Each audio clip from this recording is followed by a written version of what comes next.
Olá, querido aluno, querido professor que nos assistem. Seja bem-vindo ao nosso canal da Igreja Assembleia de Deus de Blumenau, para mais uma pré-aula da nossa Escola Bíblica Lição de Adultos. Espero que as aulas estejam sendo proveitosas para você, para a sua classe e que o reino de Deus esteja ganhando. A aula de hoje, lição de hoje, será a lição de número 6.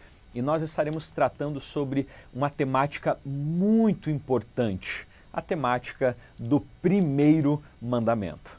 Amando a Deus sobre todas as coisas. E aí eu quero convidá-la a observar o objetivo desta nossa lição. Qual é o objetivo e por que a importância dele? Porque a partir do momento que nós compreendemos qual é a proposta que a lição nos apresenta, fica mais fácil de nós trabalharmos o assunto. Então perceba, ressaltar a importância de obedecer ao primeiro mandamento e as implicações que isso resulta na vida do salvo. Então, basicamente é isso, é ressaltar, é apresentar a importância do grande mandamento e a importância de obedecer a este mandamento e, de maneira similar, perceber quais as implicações quando se vive, quando se obedece e se pratica o primeiro mandamento. Então vamos lá, o primeiro tópico da nossa lição, estaremos falando sobre o grande e primeiro mandamento. E aí, 1.1, fariseus, saduceus e a lei. É conhecido dos professores, aqueles que já lecionam há um bom tempo, que têm afinidade com as escrituras, que os fariseus e os saduceus, eles são conhecidíssimos pela maneira como se relacionavam com a Torá e com a lei, pela forma como eles desenvolviam as suas vidas, como ensinavam e assim por diante. Ao mesmo tempo que foram muito questionados e repreendidos por Cristo, estes homens eram vistos pela grande maioria da sociedade como pessoas modelo e exemplar. É importante nós percebermos que os fariseus, eles transformaram aí os mandamentos em 613 preceitos, ou também conhecido como entoles. E aí, olha só que interessante isso. Desses 613, 248 são princípios ou preceitos positivos, que dizem respeito aos 248 ossos do nosso corpo. Os demais 365 preceitos são preceitos negativos, e eles dizem respeito aos dias que compõem um ano, 365 dias. E a ideia era que para cada dia há um preceito, dizendo, não cometa uma transgressão hoje. Então, nós vamos perceber que havia muito este desenvolver dos fariseus e saduceus quanto a mandamentos pesados, mandamentos leves, preceitos para a morte, preceitos que não eram para a morte, aqueles que deveriam ser obedecidos e cumpridos a todo e qualquer custo, e aqueles que eles não davam a devida importância. Ou seja, nós vamos perceber que isso era prática e praxe da vida dos fariseus e saduceus. Ao ponto que Jesus, Mateus 23 e 24, vai dizer para eles, olha, vocês coam mosquitos, mas engolem camelos. E a ideia aqui é o quê? É exatamente a forma como eles se relacionavam com a lei. Existiam alguns preceitos que eram preceitos tão pequenos, mas se a não cumprissem, o não cumprimento poderia levar inclusive à morte. Agora, outros preceitos que eles consideravam menos importante, então não era necessário cumprir. E aí Jesus vem e faz uma dura crítica e questionamento a eles. Então esse primeiro subponto é para você mais lançar luz acerca destes dois grupos e como eles se relacionavam com a lei. Aí o 1.2, uma pergunta crucial. 1.2 e 1.3 você pode aí trabalhar junto. O que acontece nesses dois subpontos ou subtópicos? Nós temos, fechando ali Mateus 22 e o versículo 23 ao 33, a pergunta dos saduceus sobre a ressurreição. E após a resposta de Cristo, eles saem envergonhados. Aí chega os fariseus. E, gente, esses grupos eram rivais. Então, se um grupo sai envergonhado, porém, se o outro grupo consegue apanhar Cristo em um erro doutrinário ou teológico, eles seriam um grupo reconhecidíssimo. E aí os fariseus chegam e há uma organização entre eles para apanharem Cristo em erros. E a pergunta é muito simples. Mestre, qual é o grande mandamento na lei? Parece uma pergunta simples, não parece? O grande problema é que, dependendo da resposta, eles poderiam acusar Cristo de categorizar mandamentos, de importantes ou não importantes, ou até mesmo de que, a partir da resposta de Cristo, agora eles praticarem aquele mandamento que Cristo disse que era o primeiro mandamento e deixarem de praticar os demais. E eles teriam narrativa para isso. Imagine eles dizendo, olha, Cristo falou que esse é o primeiro mandamento. Então os demais, se der tempo, se for possível, a gente cumpre. Caso contrário, não. O que eles não contavam é exatamente com a sabedoria de Cristo. Estes homens, eles ignoraram a realidade de um Cristo que era letrado na Torá, letrado na lei, um Cristo sábio. E a resposta de Cristo é encantadora. Jesus Cristo, ali no 1.3, você vai perceber que ele não traz uma resposta nova. Jesus não oferece para estes homens uma nova revelação. O que Jesus traz para eles é exatamente o Shema de Deuteronômio 6, 4 ao 6. Escute, Israel, o Senhor, nosso Deus, é o único Senhor. Portanto, ame o Senhor seu Deus de todo o seu coração, de toda a sua alma, com toda a sua força. Estas palavras que hoje lhe ordeno estarão no seu coração. É incrível a resposta do Mestre, o ensino, o princípio aqui estabelecido por Cristo é o princípio que já fora estabelecido no Antigo Testamento. Jesus então não está trazendo um novo preceito, um novo mandamento, uma nova lei, no sentido de uma essência nova, mas Jesus está relembrando-os. O que Jesus está fazendo aqui é lançando luz para que a interpretação fique clara, para que eles percebam que o primeiro grande mandamento é amar o Senhor sobre todas as coisas. Aí a gente chega no tópico 2. E o tópico 2, a proposta é uma, entendendo o primeiro mandamento. Dentro deste tópico 2, é importante você trabalhar com o seu aluno sobre o que é o primeiro mandamento, o que significa o primeiro mandamento. Por quê, gente? Ele precisa sair dessa aula compreendendo esta temática, compreendendo esta verdade e este assunto. E aí nós temos aqui também 3 subtópicos. 2.1, por que amar ao Senhor?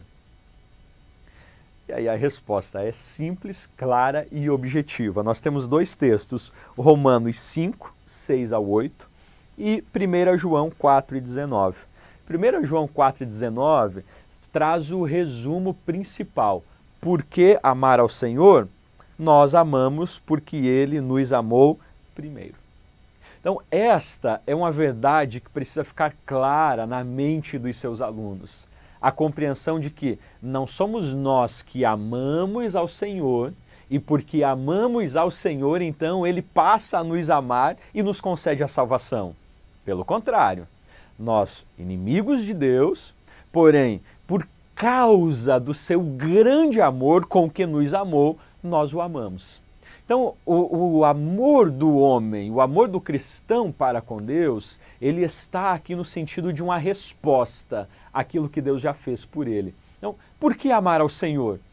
E aí nós poderíamos fazer um exercício muito simples em sala de aula. Peça para que os seus alunos escrevam ou relembrem dos grandes feitos do Senhor na vida deles. A partir, ou o primeiro grande feito, você pode colocar lá no meio do quadro assim, ó, salvação. E a partir da salvação, você vai criando flechas, links e vai mostrando as inúmeras dádivas, misericórdias e graça que Deus nos alcançou. Por que nós o amamos? Porque primeiro Ele nos amou. Okay? E aí não é difícil de amar aquele que nos amou primeiro, quando nós éramos seus inimigos e estávamos condenados à eternidade sem Ele. 2.2. O sentido do primeiro mandamento. Gente, o que é importante nós percebermos aqui? Ó, é impossível cumprir qualquer preceito sem antes cumprir o primeiro. O primeiro na lista dos 10 mandamentos e o grande mandamento é amar ao Senhor seu Deus. E aí perceba o seguinte, os fariseus poderiam dizer, então, se a gente cumprir esse, não precisamos cumprir mais nenhum. Perceba que terão 2 aí mandamentos que Jesus vai trabalhar. O segundo mandamento nós veremos na aula seguinte. Primeiro mandamento, ame o Senhor seu Deus sobre todas as coisas. Cumprindo este mandamento, você cumpre todos os demais. Cumprindo este mandamento, você cumpre todos os demais mandamentos. Jesus fecha a porta. Jesus fecha a porta para que eles não cumprissem outros mandamentos. Mas se eu cumprir o primeiro, então eu tenho a possibilidade de não cumprir o segundo. Mas não é Tiago que vai dizer que é impossível nós amar aquele que nós não vemos, que é o Senhor, e não amar aquele que a gente vê? Se é impossível, então veja, cumprir o primeiro mandamento é o significado, é a realidade de que nós estamos cumprindo todos os demais mandamentos também. E aí no 2.3, aqui você precisa abordar algo muito importante. Ó, o que significa amar a Deus sobre todas as coisas? O que significa, né? De todo o coração, de toda a alma, de todo o entendimento. Existe aí separação? Aqui eu estou amando de coração. Não, aqui é com o intelecto, aqui é com as minhas forças. O que significa isso? Há um resumo bem simples e objetivo, mas verdadeiro na nossa lição.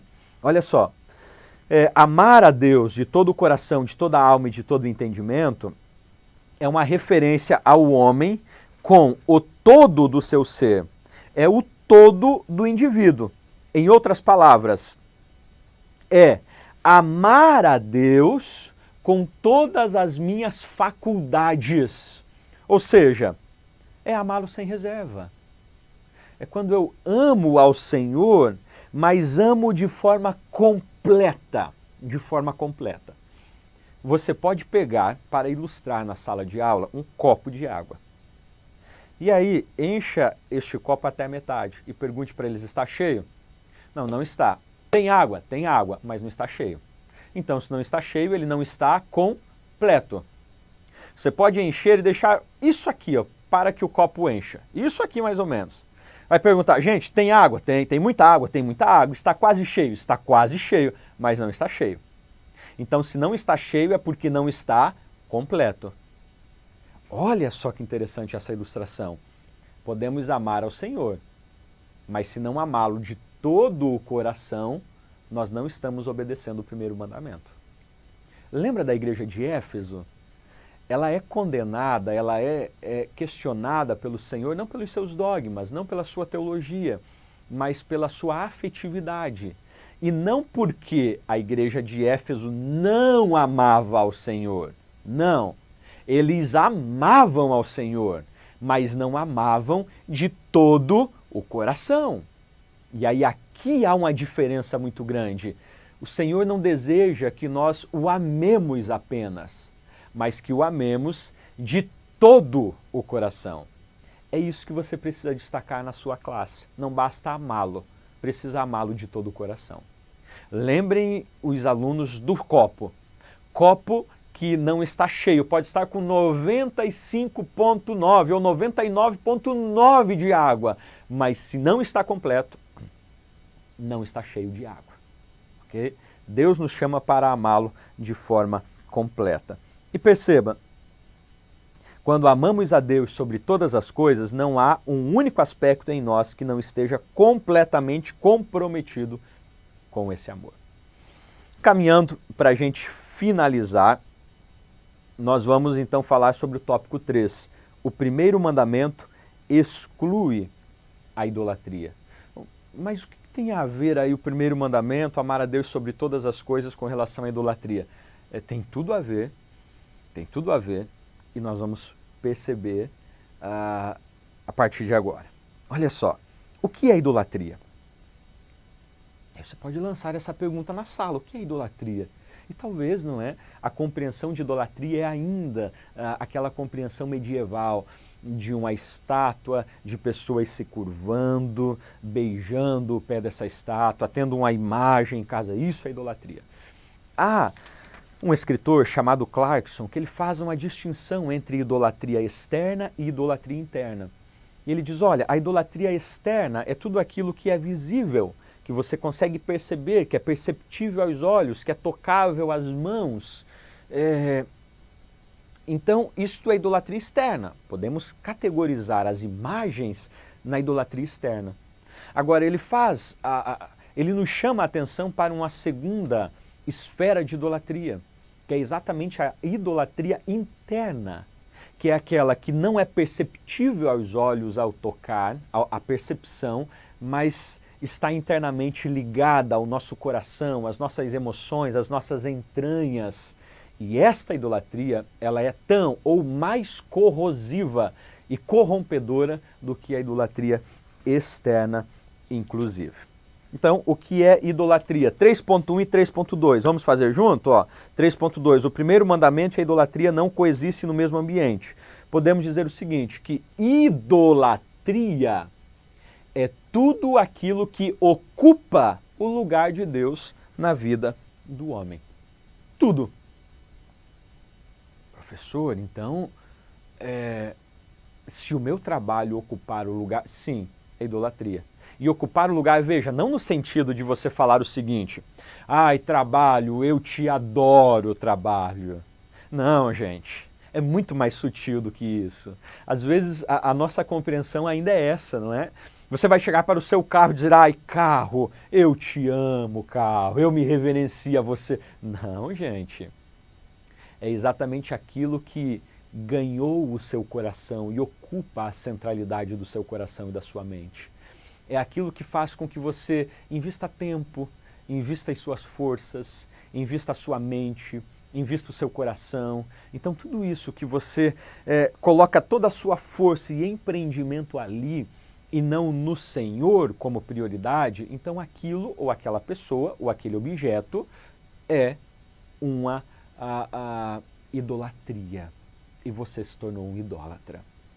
Então, idolatria, precisamos lembrar, é tudo aquilo que ocupa a centralidade da vida do homem. Olha só, toda vez que Deus não ocupar ou não estar na centralidade da vida do homem, o homem, tornou-se um idólatra. E aquilo que ocupou o lugar de Deus, seja um objeto, pessoas ou bens, passou a ser o Deus deste homem. Olha que preocupante isso. Chame a atenção do seu aluno na sua classe para essa percepção, para que ele faça uma autoanálise. Por quê?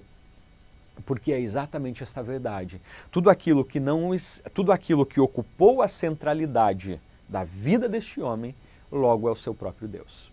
É por isso que pessoas, ao perderem muito dinheiro, tiram a vida.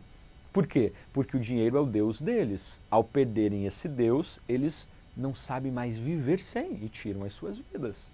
Por que nós cristãos falamos, olha, tirar o Senhor da minha vida, eu prefiro que tire a minha própria vida, porque o Senhor é a centralidade da nossa vida. O Senhor mantém a nossa vida estável e nós não conseguimos nos ver sem o Senhor. Então é mais fácil nós perder a vida do que viver sem o Senhor. Faz sentido quando nós olhamos para os outros a partir desse entendimento? Se para essa outra pessoa o Deus dele é a esposa e a esposa o trai, ele perdeu o seu Deus. Então ele faz o quê? Ele tira a sua vida. Olha só, gente. E aí perceba o 3.3, buscando ao Senhor como prioridade. Olha que incrível isso. Achamos que os ídolos são coisas ruins, mas quase nunca isso é verdade. Preste atenção nisso. Às vezes há uma compreensão nossa de que os ídolos, eles são ruins, mas na grande maioria não são. Na grande maioria são dádivas que Deus concedeu a nós, porém nós não sabemos como lidar com elas. Nós não nos relacionamos bem com essas dádivas, com esses bens que o Senhor concedeu a nós, e nós os tornamos ídolos em nossa vida. Então aquilo que era para nos servir e servir aos outros começa a ser o Senhor da nossa vida. E nós nos tornamos servos daquilo que colocamos como Senhor. Então perceba, gente,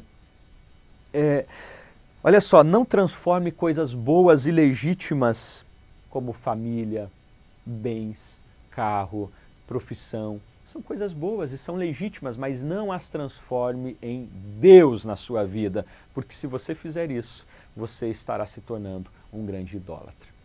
Como fazer então? Calvino vai dizer o seguinte: quando amamos a Deus sobre todas as coisas, todas as outras relações de amor são organizadas, o que ele vai chamar a ordem do amor. Ou seja, a ideia é a seguinte: imagine que aqui no centro está Deus. Então, se você amar a Deus sobre todas as coisas, todas as demais relações suas de amor com as demais coisas ou pessoas estarão de forma organizada. Por quê? Porque na centralidade da sua vida está o Senhor. Então você conseguirá se relacionar com a sua família, com o seu trabalho, com os seus bens, com os seus filhos, com os seus amigos, com o seu hobby. Você conseguirá se relacionar bem com os seus demais amores, porque os seus amores estão centralizados e estão equilibrados, porque você ama a Deus como prioridade e como primazia na sua vida. Termine essa lição perguntando aos seus alunos o que de fato tem ocupado a mente e o coração deles. Porque aquilo que tem ocupado a mente e o coração deles, provavelmente seja o Deus deles.